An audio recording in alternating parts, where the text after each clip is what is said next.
Frau Keller, Sie erlebten im Laufe Ihres Lebens 2 Nahtoderfahrungen. Was war die Vorgeschichte, die zur ersten Nahtoderfahrung führte? Die Vorgeschichte war die Geburt meines zweiten Kindes, bei der ich verblutet bin. Nach der Geburt, nach dem Ausstoßen der Plazenta, hat sich die Gebärmutter nicht mehr zusammengezogen. Man verliert dann sehr schnell sehr viel Blut. Und das führte dann zu einer Nahtoderfahrung? Ja, also das Ganze dauerte ja eine gewisse Weile, während der ich ja bald merkte, dass es wirklich ums Sterben ging. Ich spürte sehr deutlich, wie meine Extremitäten sehr kalt wurden, wie sich das Leben aus ihnen zurückzog.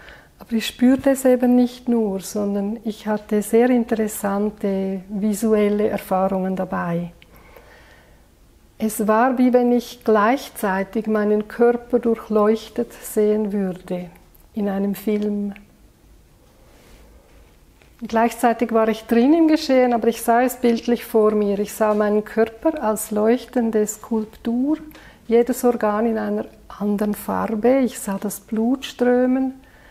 Ich sah, wie die Strömung aufhörte, in den Beinen zuerst, die sehr kalt sich anfühlten, in den Händen, in den Armen, wie sich die Kälte aufs Zentrum zuzog. Also der Bauch wurde kalt und ich sah dann mit einem gewissen Schrecken, aber auch in vollkommener Bereitschaft, dass meine Nieren dunkel wurden. Dort war kein Leben mehr, keine Bewegung. Als nächstes dann sehr bald das Herz, es hörte auf zu schlagen. Haben Sie diese visuelle Erfahrung wie von außerhalb gehabt oder wie muss man sich das vorstellen? Eigentlich von innerhalb. Ich war mittendrin. Es war eigenartig. Mein Bewusstsein war inmitten dieser leuchtenden Skulptur.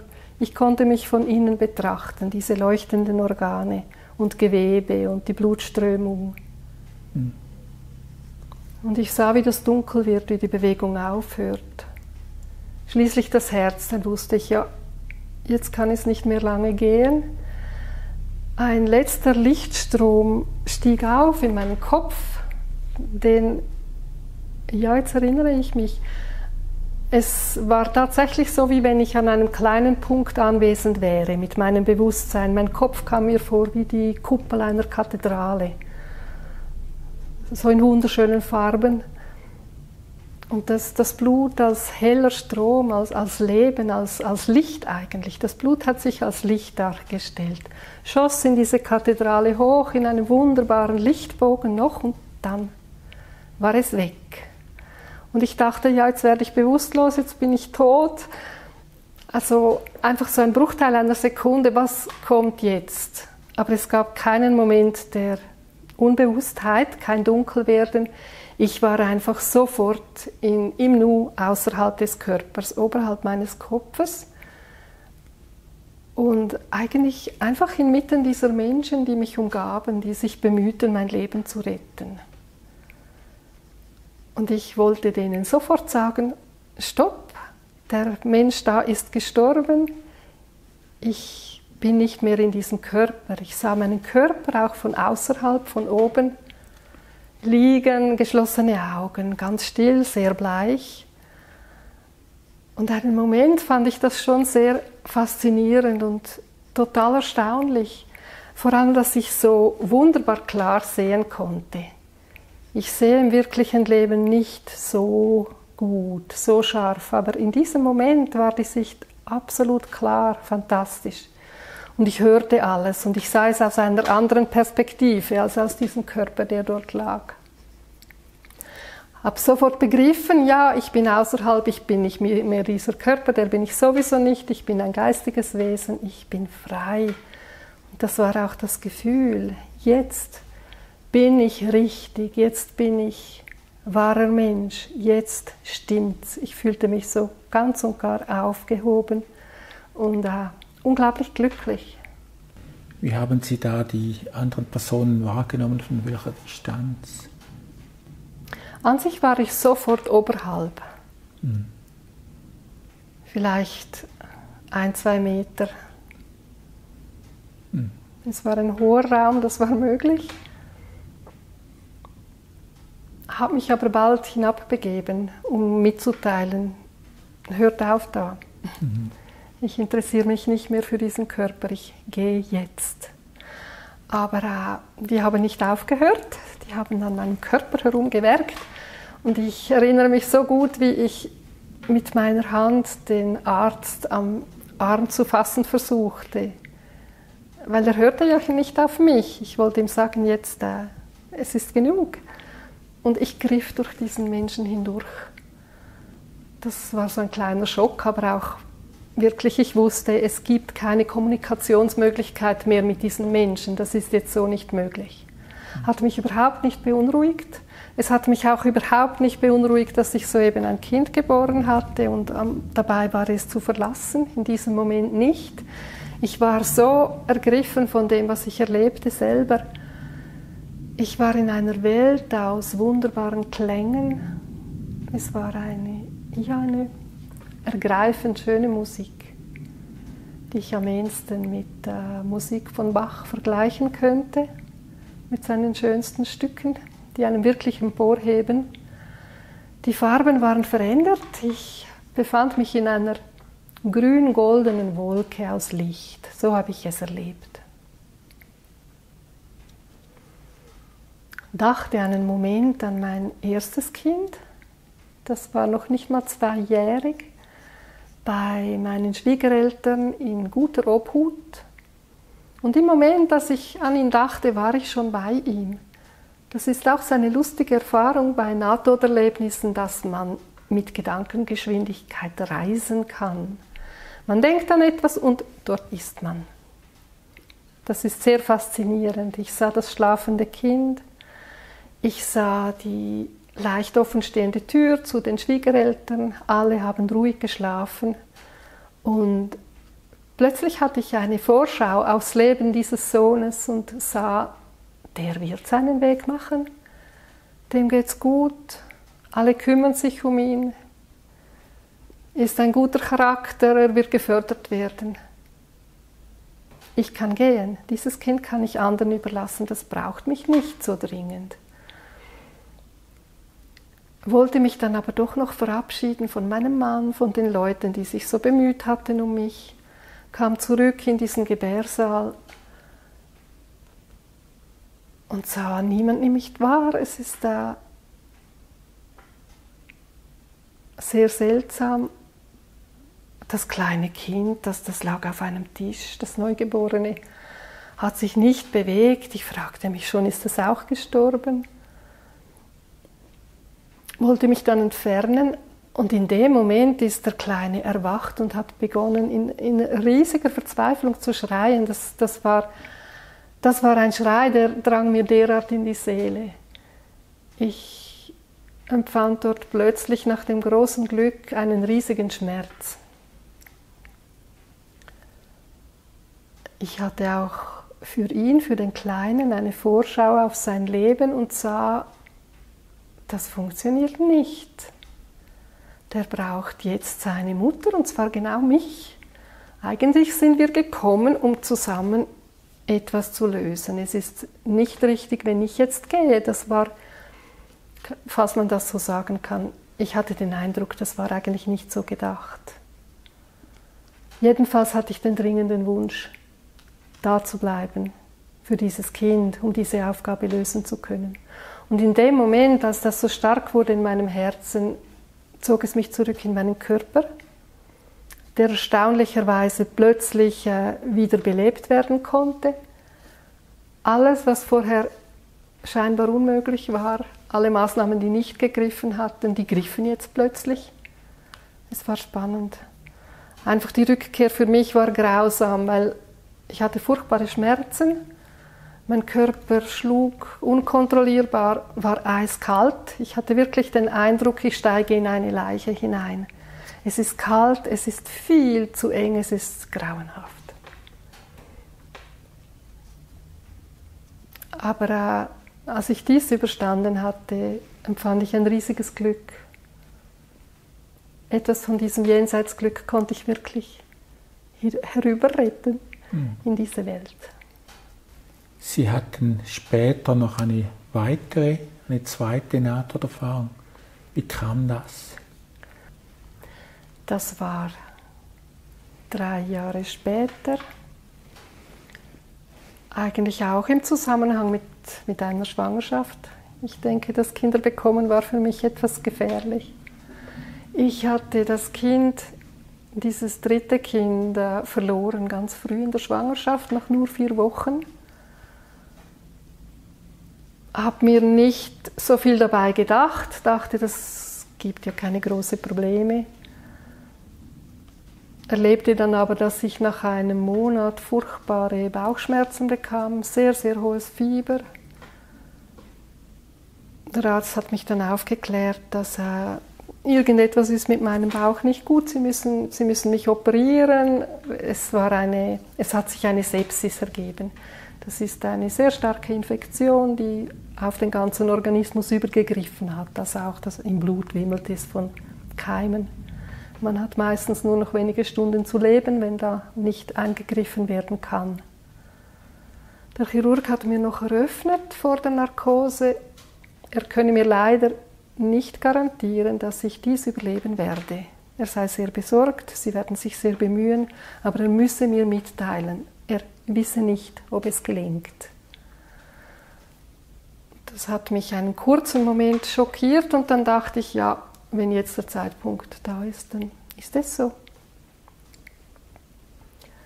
Während der Operation jedenfalls haben sich 3-mal größere Komplikationen ereignet, dass der Kreislauf sehr stark zusammengefallen ist, Blutdruck abfällt.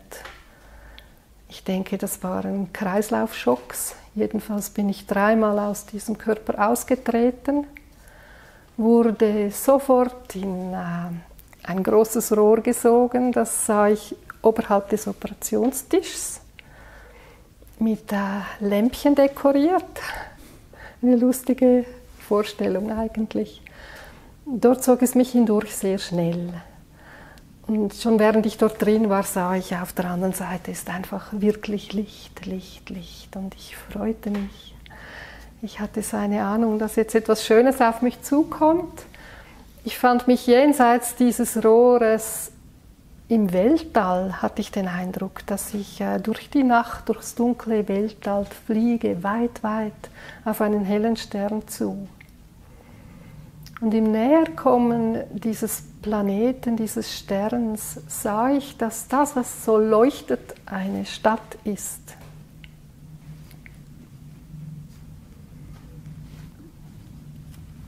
Ich erinnere mich an eine große Sehnsucht, die mich ergriff. Ich wollte unbedingt dorthin.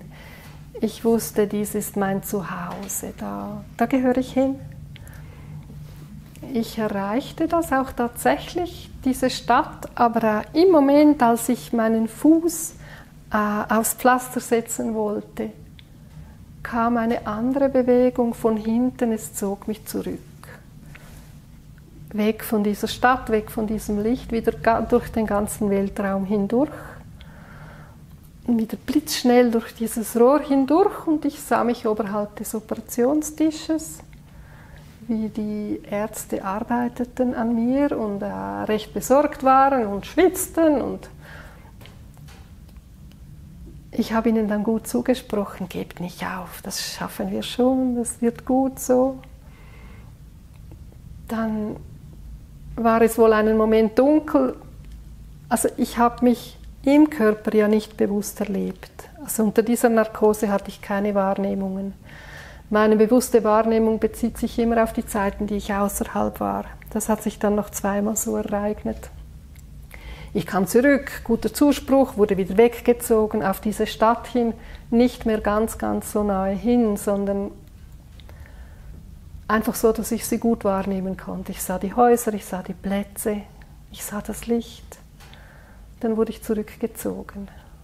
Und das 3. Mal sogar etwa auf halber Strecke. Also es schien, dass sich die körperlichen Verhältnisse langsam stabilisierten. Ich konnte nicht mehr so weit weg von meinem Körper. Ich wurde früher zurückgerufen. Ich konnte nicht wirklich erfahren, wie es dort war. Haben Sie noch einige Details, an die Sie sich erinnern, von dieser Stadt, die Sie gesehen haben? Es ist leider nicht sehr viel. Der Stadtteil, den ich in leuchtender Erinnerung habe, den kann ich so schildern, dass die Mauern sehr weiß waren, eigentlich aus Licht, würde ich jetzt behaupten. Ich hatte den Eindruck, alles, was da ist auf diesem Stern, leuchtet selber. Es wird nicht von außen beleuchtet, es strahlt Licht aus. Es war sehr hell. Es war alles zusammengebaut. Ich habe den Eindruck, dass es gegen außen eine Mauer hatte und dass ich in einen geschlossenen Innenhof kam, gartenähnlich Platz, also nicht eng, aber doch umschlossen, nicht einfach offen in die Landschaft hinaus. Ich mag mich an die Pflästerung erinnern und ich mag mich auch daran erinnern, dass ich dachte, wow, wenn unsere Architekten nur mehr Inspiration hätten aus diesen Welten. Es ist so schön gebaut. Nicht altertümlich, eigentlich ein moderner Stil, aber sehr, sehr harmonisch. Sie haben gesagt, Sie haben sich an die Pflästerung erinnert. Ja. Haben Sie noch Details von dieser Pflästerung? Ich hatte den Eindruck von Bodenplatten. Aber auch das hat geleuchtet. Also Steinplatten? Ja. Ich habe auch schon in Träumen und Meditationen solche Stätten wahrgenommen. Die waren aber komplett kristallin. Also ich habe mich dann gefragt, ist es das? Aber es hat sich ein bisschen unterschieden davon. Als Sie durch das Weltall gezogen wurden, haben Sie da noch andere Planeten oder Sterne gesehen? Ich habe andere Planeten gesehen, aber nicht sehr nahe. Ich sah, dass andere Himmelskörper da sind. Aber ich sah zum Beispiel keine Sonne, keinen Mond. Es war wirklich das hellste Licht, auf das ich mich zubewegt habe. Noch einmal zurück zu diesem Rohr, das Sie gesagt haben, das sei mit Lichtern geschmückt gewesen. Ja, wie Lämpchen. Innerhalb des Rohres oder außerhalb? Außerhalb. Also die Lämpchen haben die Öffnung markiert. Es war ja sehr dunkel dort drin. Also von außen gesehen, von mir aus zuerst war es einfach dunkel. Aber diese Lämpchen waren so vertrauenerweckend. Und kaum war ich drinnen, sah ich das Licht. Wie erlebten Sie die Rückkehr in den Körper? Die erlebte ich nicht. Also das Letzte, was ich bewusst weiß, ist, dass ich über dem Körper war, wieder zurückgekehrt aus dem All und dann erlosch mein Bewusstsein. Ich denke, dass ich in diesem Moment wieder eintrat in den Körper. Sie hatten auch einmal ein besonderes Erlebnis, das Sie an ein früheres Erdenleben erinnerte. Das war während einer ganz normalen stillen Stunde, die ich mir gönnte mit etwas Meditation. Das ist schon vorgekommen oder kommt vor, dass ich dann Bilder sehe oder auch einmal etwas höre, aber dies war sehr speziell, weil es war, wie wenn ich auf einer Waldlichtung liegen würde, zwischen Lärchen in einem Lärchenwald und den Himmel sehe über mir. Dann hörte ich eine Stimme, die mir sagte, ja, hier sind wir oft gelegen an Abenden, hierher sind wir spaziert, es ist so schön, im Sommer ist es kühl und sowieso hat man einen schönen Überblick übers Tal, übers Dorf, über den Ort, wo wir leben.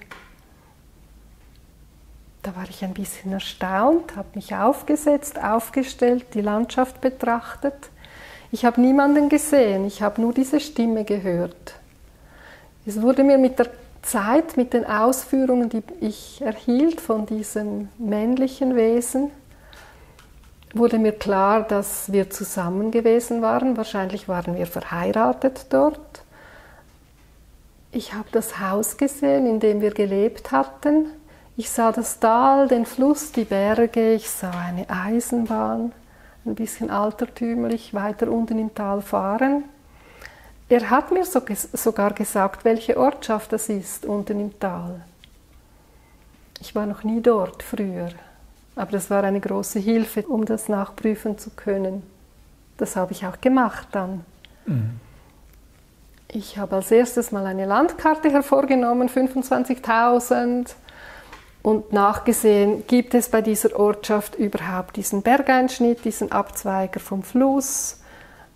Sieht es landschaftlich von der Karte her überhaupt so aus, dass es das sein könnte? Und das hätte es ganz wunderbar sein können. Es war sogar der Waldrand noch auf dieser Karte so eingezeichnet, wie ich ihn in Erinnerung hatte. Es war ein sehr spezieller Schnitt. So 2 Bögen nebeneinander und unterhalb unser Garten und das Haus.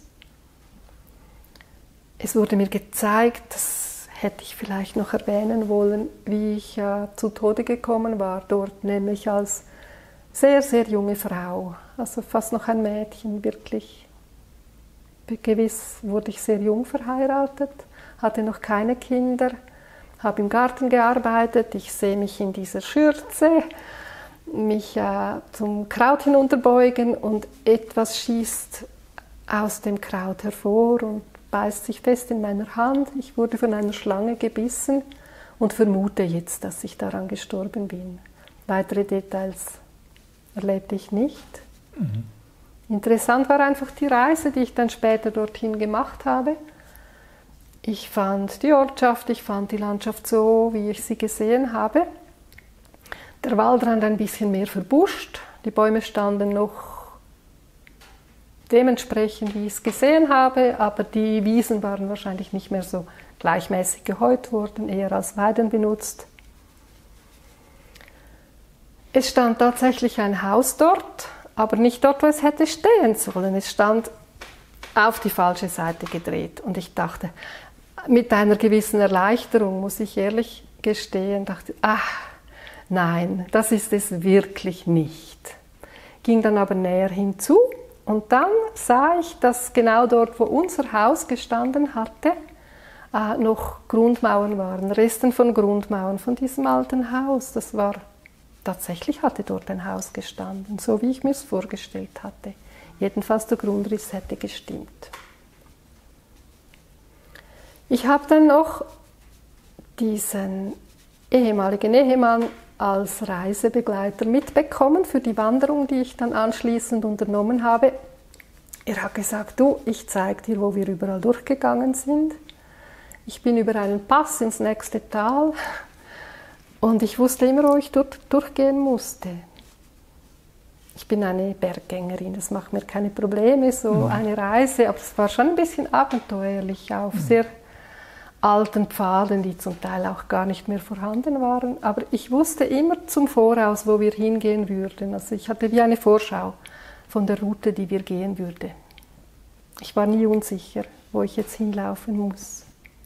Also Sie konnten diese Vision auf ein früheres Leben, konnten Sie nachher überprüfen und sie war korrekt. Kann man das so sagen? Soweit ich das überprüft habe, ja. Ich habe jetzt nicht gewagt, weil ich keine Idee hatte, wie ich da vorgehen sollte, zu fragen, wer hat dort gelebt, wie haben die Leute geheißen, wie ist diese Frau ums Leben gekommen. Das wäre natürlich eine andere Verifikation. Aber was hätte ich denen sagen sollen, warum ich das wissen möchte? Das habe ich unterlassen. Aber es hat Sie doch zur Überzeugung gebracht, dass Sie schon mehrere Leben hinter sich haben. Für mich war das klar, auch von anderen Erlebnissen her. Später machten Sie bei einem allergischen Schock noch eine weitere Erfahrung. Ich habe mir ein besonders gesundes Nahrungsergänzungsgetränk aufschwatzen lassen, mit gewissen Bedenken, weil ich sehr viele Allergien habe, meinte aber, ich habe das vorsichtig studiert, was da alles drin ist, und der Körper reagiert halt vielleicht auch mal auf etwas, was noch nicht bekannt ist. Ich habe das getrunken und eine Viertelstunde später begann meine Haut sich zu entzünden, heiß zu werden, zu schwellen. Ich bekam auch Atemnot, ich wurde rot von Kopf bis Fuß. Es ging mir wirklich schlecht. Ich hatte Mühe, bei Bewusstsein zu bleiben und ich wusste, ja, also jetzt stehe ich wieder an dieser Schwelle. Ich sah auch wirklich hinüber. Ich war nie außerhalb des Körpers bei dieser Erfahrung. Aber ich habe ins Jenseits gesehen und ich sah zum Empfang bereit viele, viele Menschen. Ich wusste aber auch, ich kann mich selber entscheiden, ob ich jetzt hinübergehe oder nicht.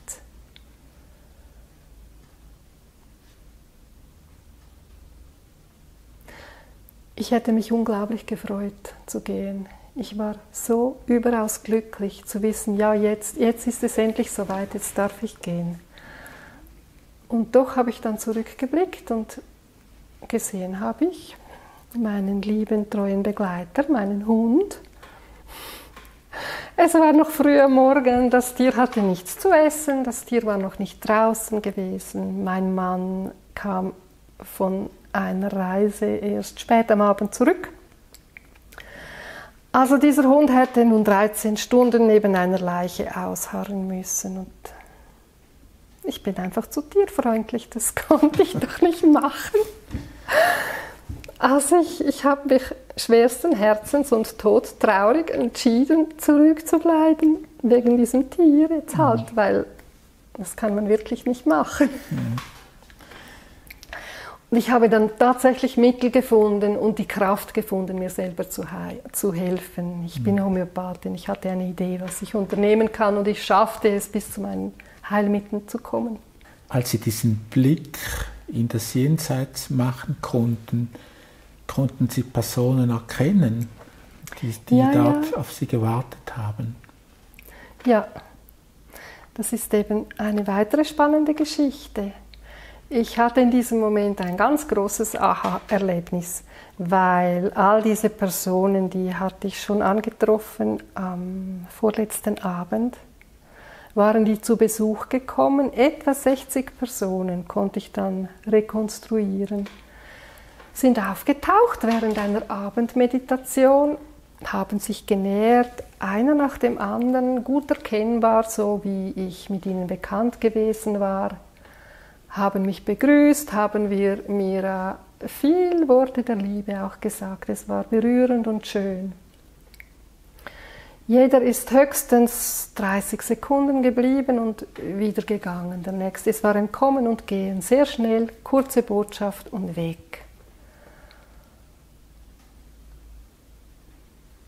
Und all diese Menschen waren wieder da. Ich wusste in diesem Moment, sie haben mir auch mitgeteilt, wir sind da, wenn du kommst, wir werden dich erwarten.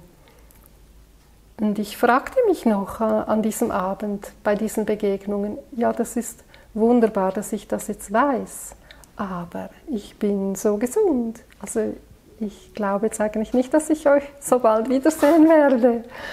Habe mir nichts weiter dabei gedacht, habe mich einfach gefreut über dieses Erlebnis. Sind Sie in der Lage, in einer Meditation manchmal Geistwesen zu sehen? Es kommt vor. Es kommt immer häufiger vor. Ich suche es nicht, aber es ergibt sich manchmal. Und wenn Sie sich an diese Botschaften von diesen Geistwesen erinnern, was ist die größte Sorge dieser Geistwesen, die sich da bei Ihnen melden?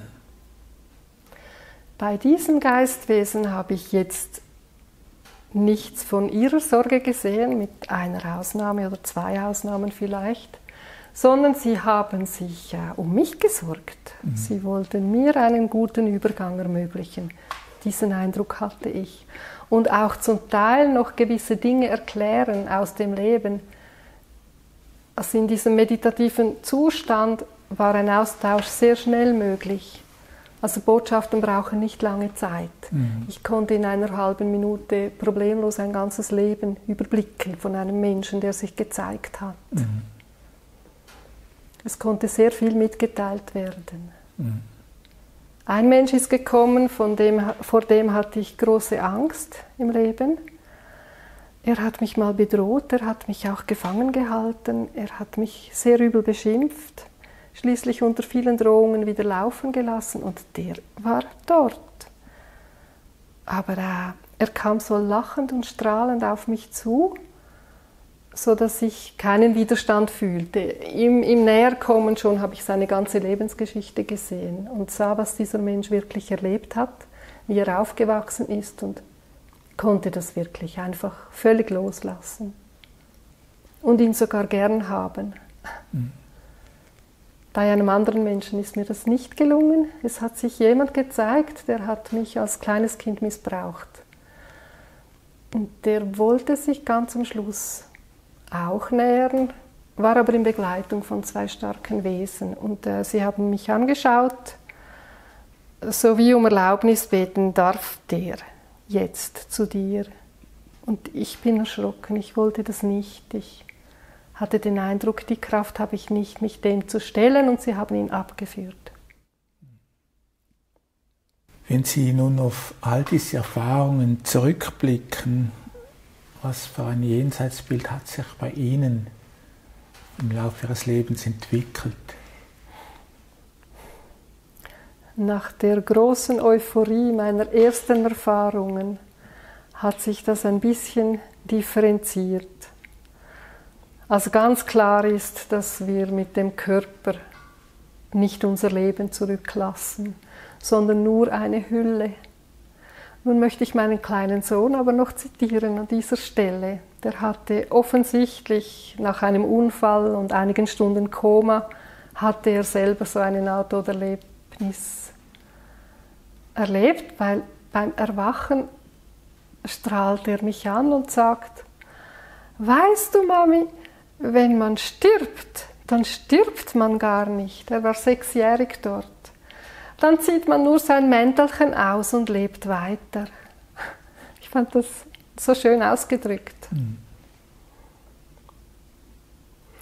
Und das Jenseitsbild meines war, ja, wir kommen alle an einen wunderschönen Ort, es geht uns so gut, es kann nicht perfekter sein, das ist der ideale Zustand. Mittlerweile bin ich dann nicht mehr so sicher, weil ich Begegnungen hatte mit Verstorbenen, die eindeutig belastet waren und denen es nicht gut ging, die dabei waren, einen Ausgleich zu suchen für ihr Leben, das sie geleistet hatten, die das loswerden wollten, an dem sie litten, die mich auch baten, das alles von ihnen zu nehmen, was sie da haben, ihnen behilflich zu sein, dies mitzutragen, zu beten für sie. Und aus dieser Erfahrung schließe ich, dass die Menschen nicht alle am selben Ort sind und ganz verschiedene Aufgaben haben, sehr verschiedene Dinge zu tun und zu erledigen haben, sehr unterschiedliche Erlebnisse haben im Jenseits. Mehr kann ich eigentlich nicht sagen, das sind ganz kleine Einblicke, die ich so tun konnte. Frau Keller, herzlichen Dank für das Gespräch. Ich danke.